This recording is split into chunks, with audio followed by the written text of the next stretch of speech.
My parents, who I was paying rent to, told me to move out but still keep paying so my brother, their favorite, could take my place. I left the next day and cut all contact, and now they won't stop calling, saying I'm the worst daughter ever because they can't afford their mortgage anymore. Hi, I'm an 18-year-old female seeking advice on an incident that happened between me and my family, which consists of my mom, dad, and older brother, who we'll call Brad. I'll begin with some background for a little context. I was the second child in a family of extremely high-achieving people. Both my parents are college professors. Brad, 6 years older than me, has always been my family's miracle child because it was hard for my mom to get pregnant initially. He's always been the golden child, excelling at whatever he tries. When I was born, expectations were high for me because of Brad's achievements. Though I'm not a top scorer or an exceptional athlete, I am a good artist, something I've pursued from a very young age. It was hard for my family to understand that having different interests didn't make me any less capable. To them, I was the failure child. The bias has been so blatant that even my extended family sensed that I was treated differently. One Christmas, when I was 5, I picked up a bigger gift box despite my mother's insistence to leave it. My dad snatched the box from me in front of everyone, gave it to Brad, and I was handed a smaller gift.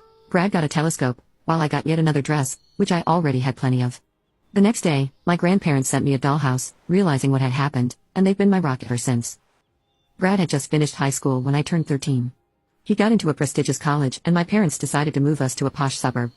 I wasn't thrilled, as this meant my grandparents would be farther away. Still, I had no say and went along. My parents saved money for Brad's education, and the new house was taken on a loan. Despite not being particularly close, I gifted Brad a watch with my saved-up pocket money to congratulate him. He smiled, but my dad took it away, saying he had already bought Brad a branded one. Brad didn't say anything, but I was heartbroken and decided to distance myself from them. Dinner was a nightmare every night, filled with endless praise for Brad and constant comparisons. I confided in my grandparents and asked to stay with them, but my parents refused, thinking I'd be spoiled.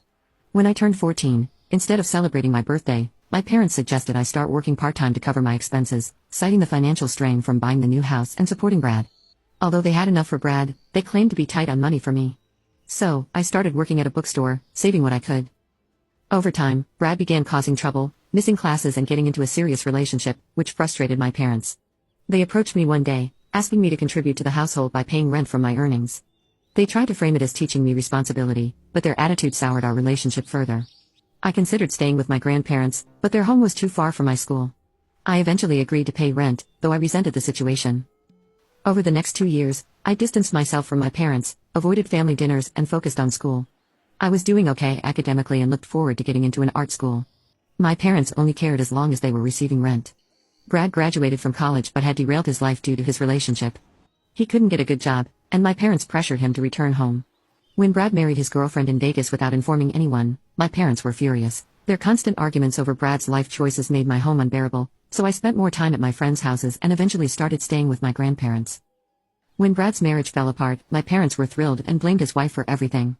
They even asked me to pay for their trip to bring Brad back, which I refused. They found a way to bring him home, and suddenly, I was asked to move into the living room to give Brad my room. With my finals approaching, I was shocked they would even suggest such a thing. They claimed I could stay with my grandparents but would still have to pay rent since my things were still at their house. Brad didn't say a word in my defense. I couldn't believe how cruel my family was being, so I packed my things and left. I told them they could do whatever they wanted with the rest of my stuff because I wasn't paying them anything more. I called my grandparents, explained the situation, and moved in with them. They welcomed me with open arms and shielded me from my parents' attempts to ridicule me. As time passed, my parents' calls decreased, and I realized they didn't really care about me. I focused on my finals, passed with good grades, and applied to art schools. One day, I returned to my grandparents' house, only to find my parents waiting for me. Now you can watch the second part by pressing share and more.